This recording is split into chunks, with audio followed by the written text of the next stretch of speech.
नमस्कार, आदाब साथियों। आप सभी का एक बार फिर से मेरे YouTube चैनल में बहुत बहुत स्वागत है। आज के इस वीडियो में शिक्षा विभाग से संबंधित आज की महत्वपूर्ण खबरों को हम जानेंगे। उससे पहले अगर आपने मेरे चैनल सरकारी स्कूल एक पहल को अभी तक सब्सक्राइब नहीं किया है तो सब्सक्राइब जरूर करें। साथ ही बेल आइकन को दबाना बिल्कुल ना भूलें ताकि आने वाले हर एक वीडियो का आपको नोटिफिकेशन मिल सके।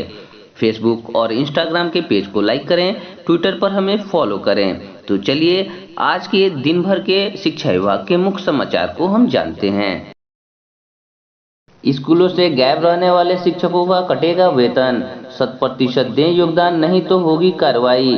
शिक्षा मंत्री सरकार प्रारंभिक विद्यालय एवं उच्च माध्यमिक विद्यालयों में बिना सूचना के गायब रहने वाले शिक्षकों को गंभीरता से लिया है। ऐसे शिक्षकों पर सख्त कार्रवाई को लेकर शिक्षा विभाग गंभीर है और जिलों से संबंधित शिक्षकों की रिपोर्ट मांगी है। रिपोर्ट आने के बाद उसकी समीक्षा होगी और वेतन कटौती के आदेश जारी होगा। शिक्षा मंत्री विजय कुमार चौधरी ने कहा कि अफसरों के निरीक्षण में माध्यमिक और उच्च माध्यमिक विद्यालयों के 165 शिक्षक बिना उचित कारण बताए गायब पाए गए। यह गंभीर मामला है। शिक्षकों के विद्यालय में 100% योगदान देना होगा। बच्चों की पढ़ाई प्राथमिकता है और इसमें किसी भी प्रकार की लापरवाही बर्दाश्त नहीं होगी। उन्होंने कहा कि विद्यालय में शिक्षण कार्य के लिए शिक्षक बहाल हैं और उन्हें अपना योगदान देना होगा। प्रारंभिक विद्यालयों में भी अफसरों को निरीक्षण कार्य करने को कहा गया है। उन्होंने कहा कि प्रत्येक विद्यालय में शिक्षण व्यवस्था की निगरानी और निरीक्षण सुनिश्चित कराई जा रही है। लापरवाही पर शिक्षकों को चिन्हित कर उचित कार्रवाई सुनिश्चित की जाएगी। उन्होंने कहा कि राज्य सरकार गुणात्मक शिक्षा पर लगातार जोर दे रही है और विद्यालयी शिक्षा में बदलाव लाने में जुटी है। इसमें लापरवाही पाए जाने वाले दोषी शिक्षकों पर सख्त कार्रवाई की जाएगी। यह भी कहा कि बिहार के बच्चों को बेहतर शिक्षा देने के गुणात्मक प्रयास किए जा रहे हैं। एक एक बिंदु पर बारीकी से नजर रखते हुए उनकी क्रियान्वयन की जा रही है। माध्यमिक शिक्षकों ने कहा, विसंगतियों का हो निराकरण। उत्क्रमित उच्च माध्यमिक विद्यालयों में प्रधानाध्यापकों की नियुक्ति संबंधित नियमावली कई प्रकार की विसंगति गिनाते हुए बिहार माध्यमिक शिक्षक संघ ने इसमें संशोधन की मांग उठाई है। बिहार माध्यमिक शिक्षक संघ के अध्यक्ष व विधान पार्षद केदारनाथ पांडे, महासचिव व पूर्व सांसद शत्रुघ्न प्रसाद सिंह एवं प्रभारी महासचिव विनय मोहन ने कहा कि वैसे माध्यमिक एवं उच्च माध्यमिक विद्यालय जो राष्ट्रीय माध्यमिक शिक्षा अभियान के अंतर्गत उत्क्रमित हैं अथवा माध्यमिक विद्यालय विहीन पंचायतों में संचालित किए गए हैं में प्रधानाध्यापकों की नियुक्ति हेतु जारी नियमावली 2021 में कई विसंगतियां हैं। 30 अगस्त 2020 के अधिसूचना संख्या 1110 एवं 1111 द्वारा राज्य के ग्रामीण क्षेत्र के राजकीयकृत प्रोजेक्ट कन्या माध्यमिक एवं उच्च माध्यमिक विद्यालयों में शिक्षक पुस्तकालयाध्यक्ष एवं प्रधानाध्यापकों की नियुक्ति प्रोन्नति नियमावली अधिसूचित की गई, जिसके अंतर्गत प्रधानाध्यापकों के पदों को 100% प्रोन्नति का पद माना गया।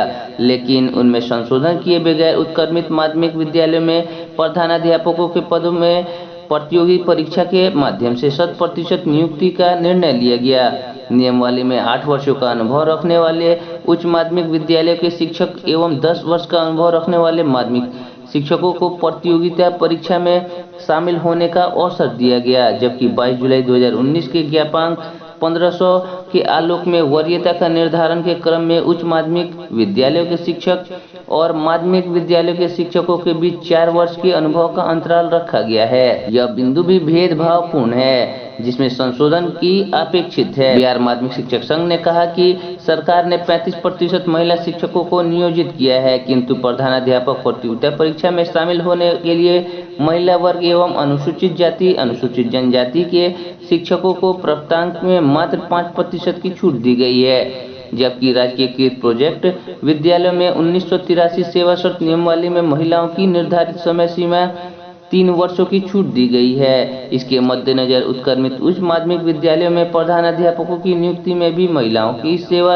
अनुभव की छूट मिलनी चाहिए। इसके साथ ही नियमावली के उस अंश को भी विलोपित करने की मांग की गई है जिसमें प्रधानाध्यापकों की नियुक्ति में निजी विद्यालयों के शिक्षकों को शामिल करने की बात कही गई है। नियमावली के विरोध में टीईटी शिक्षकों ने किया विरोध प्रदर्शन।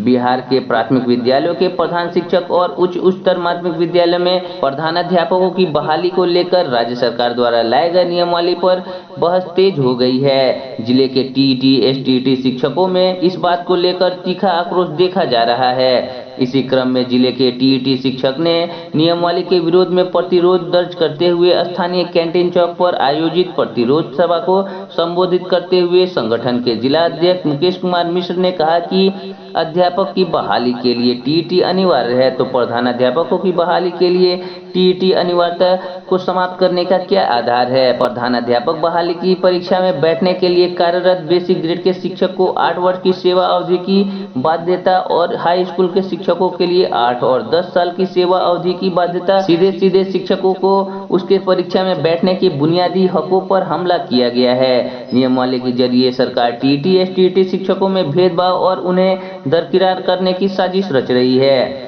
शिक्षक चुप नहीं बैठने वाले हैं। इस मसले पर सड़क से लेकर न्यायालय तक पुरजोर विरोध किया जाएगा।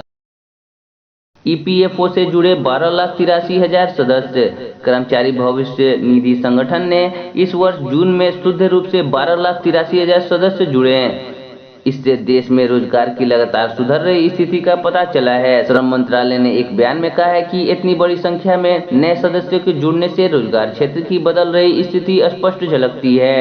जून में ईपीएफओ से जुड़ने वालों की सर्वाधिक 6,15,000 सदस्य 18 से 25 वर्ष आयु वर्ग के थे। यह कुल शामिल सदस्यों का 47.89% है। समीक्षाधीन महीने में कोरोना की दूसरी लहर का प्रभाव कम हो गया है, जिससे अप्रैल और मई की तुलना में ईपीएफओ से जुड़ने वाली संख्या में जबरदस्त वृद्धि हुई है। बयान के मुताबिक मई की तुलना में जून में सदस्यों की कुल संख्या शुद्ध रूप से 5,09,000 बढ़ी। जून में शुद्ध रूप से जुड़े सदस्यों से लगभग 8,11,000 पहली बार कर्मचारी भविष्य निधि से जुड़े हैं। हालांकि जून में 4,73,000 लोगों ने ईपीएफओ का सदस्य छोड़ी है।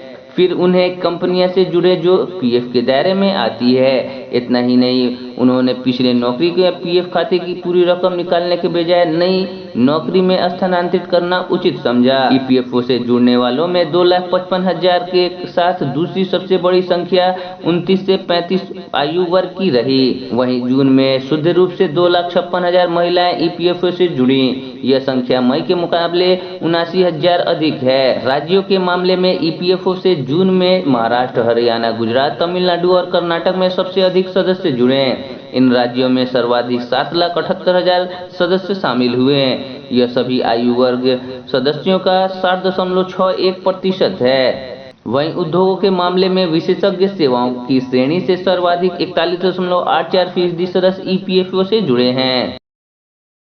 खुल गया सर्वर, अब तेज होगा इंटर में एडमिशन।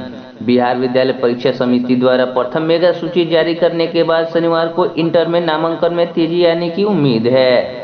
शुक्रवार को सर्वर खुला और छात्रों ने अपने लिए आवंटित कॉलेज को देख लिया है। पिछले 2 दिनों में सर्वर डाउन होने के कारण छात्रों को काफी परेशानी हो रही थी।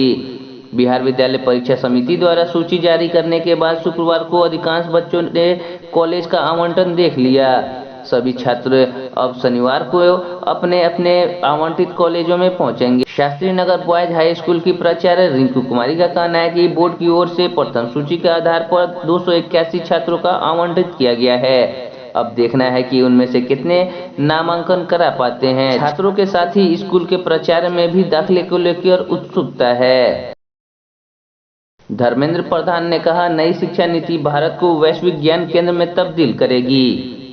केंद्रीय शिक्षा मंत्री धर्मेंद्र प्रधान ने बुधवार को कहा कि नई शिक्षा नीति 2020 भारत को वैश्विक ज्ञान केंद्र में तब्दील करेगी, जिसमें भारतीय प्रौद्योगिकी संस्थान अहम भूमिका अदा करेंगे। आईआईटी खड़गपुर के 71वें स्थापना दिवस पर कार्यक्रम को ऑनलाइन माध्यम से संबोधित करते हुए प्रधान ने कहा कि आईआईटी केवल शिक्षा का केंद्र ही नहीं बल्कि राष्ट्र के निर्माण के लिए केंद्र बनेगा।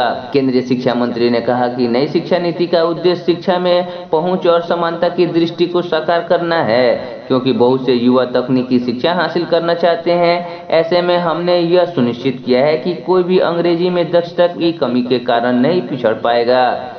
उन्होंने कहा कि नई शिक्षा नीति सभी बाधाओं को दूर करेगी और योग्य उम्मीदवारों को तकनीकी शिक्षा प्रदान करने के तरीकों में क्रांति लाएगी। प्रधान ने कहा कि देश के कुछ इंजीनियरिंग कॉलेज ऐसे हैं छात्रों को अन्य स्थानीय भाषाओं में तकनीक शिक्षा का अवसर प्रदान करेंगे जो कि अंग्रेजी में पढ़ाई करने को इच्छुक नहीं है।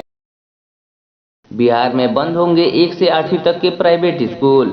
बिहार में अब पहली से 8वीं तक के कोई भी निजी प्रारंभिक विद्यालय बिना सरकार की अनुमति लिए संचालित नहीं हो सकेंगे। सरकार से प्रस्वीकृति लेने के लिए शिक्षा विभाग ने ऐसे स्कूलों को 5 माह का समय दिया है। 31 दिसंबर 2021 के बाद किसी भी निजी स्कूलों का संचालन बिना प्रस्वीकृति के नहीं हो सकेगा। इसके साथ ही जिन विद्यालयों का संचालन की प्रस्वीकृति पहले से सरकार से ऑफलाइन माध्यम से मिली हुई है उनके लिए सख्ती की गई है। ऐसे विद्यालयों को अपने सारे डॉक्यूमेंट सरकार के वेब पोर्टल पर ऑनलाइन अपलोड करने होंगे। इसके लिए उन्हें स्कूलों को 2 माह का समय दिया गया है।